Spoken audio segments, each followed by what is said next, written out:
Woohoo from Texas Harris here. Let's see how bad the truck tears up the parking lot.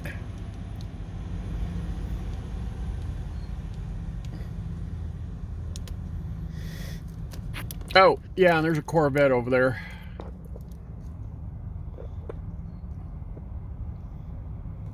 I guess they're getting cheaper. Everybody's getting one now. Maybe they are coming down in prices.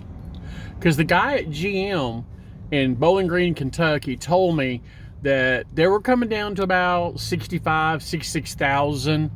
But, you know, if these dealers doing all these stupid dealer markups and crap, they probably cost a hell of a lot more than that.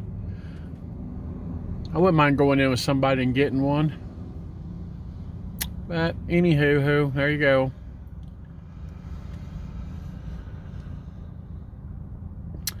Alrighty.